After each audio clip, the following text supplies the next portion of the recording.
This video is sponsored by sellcashier.com. They compare iPhone prices on the internet and give you their instant quote and the most cash for your iPhone. Hey everyone, this is Ed with Techvarium, and in today's quick video I'll be reviewing the iPhone 10 after a full 2 weeks of everyday usage. So the 10 was really a gamble by Apple, but one that really paid off so far, and hopefully it will be paying off for the company. But no more home button, and altering the design towards a lot of these new features was really a really provocative move, and I think it was a much needed one after so many years of similarity. It is all now combined with a premium design, extra power, and a beautiful OLED screen to create by far the best iPhone Apple's ever made. On the downside, the biggest issue is that it is impossible to rate it perfect just because of its astronomical cost. But in all honesty, I think this is the closest to the best iPhone that was ever created. So even with the larger bezels than many Androids, iPhone 10 sits extremely well in my hand, and it really gives me the iPhone Plus level battery life and a large display experience in a smaller iPhone form factor. And honestly, I love this form factor because iPhone Plus, whether it is a 7 or an 8 Plus, are a little bit too large to my liking. So what about the display? Well, essentially a display with multiple awards. It used to be a Samsung display that used to be completely the best, and now they took the Samsung OLED display and Apple tweaked it. So previously inferior to Samsung screens, now I could not be happier with a higher resolution on this OLED display. This is completely beautiful. Impressive is probably the most appropriate word for the screen. Now, after playing with the Face ID feature for a couple of weeks, it works unfortunately not 100% of the time, but only 99% of the time.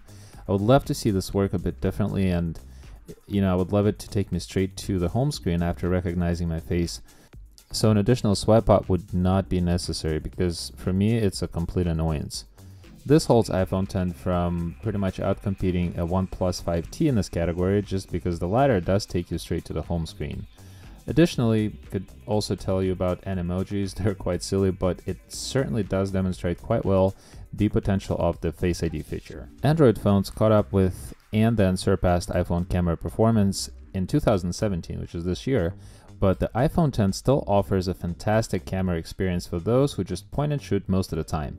Now, the dual rear camera lets you zoom in or capture interesting portrait-style shots, while the front-facing camera includes some advanced software enhancements as well.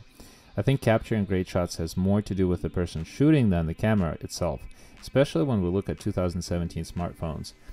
Apple makes it really easy to capture good shots pretty consistently, which, by the way, is also something Google excelled at with their Pixel 2. So finally, this is probably going to be my most favorite thing to talk about. There's finally no button, and no button is pure joy for me.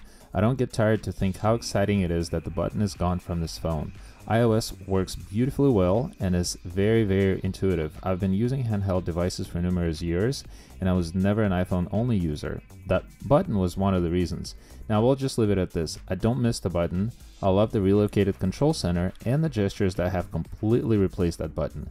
Thank you, Apple, for finally catching up with the trends. So what is so good about it? Well, iPhone 10 is certainly a great blend of handheld comfort and a gorgeous OLED screen.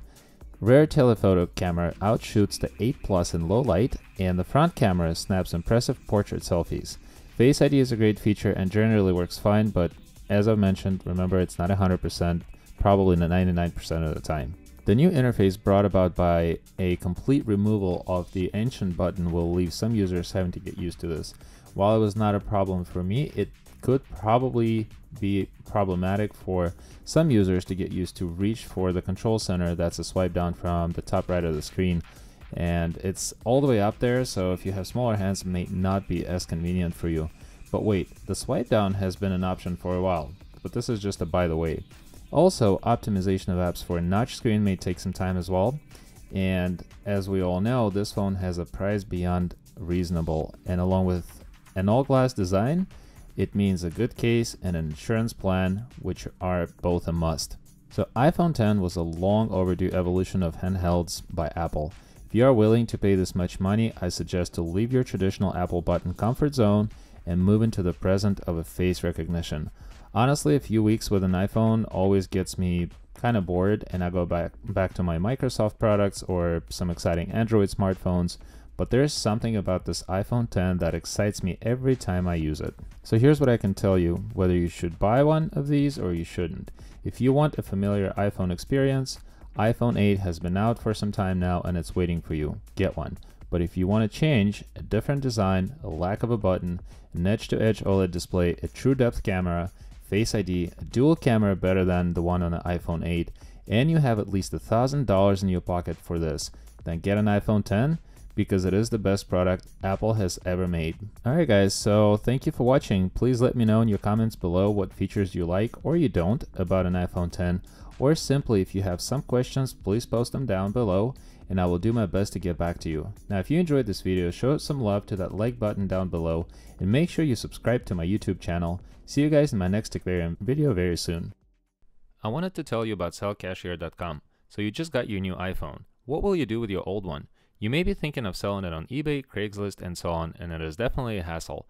Now you don't have to do that. Now you can sell it through sellcashier.com. They compare the actual prices of iPhones and give you the best price for your iPhone that you are trying to sell. And the good thing is that you are guaranteed the best rate. You also get a free shipping label. Thank you for watching and please check out sellcashier.com.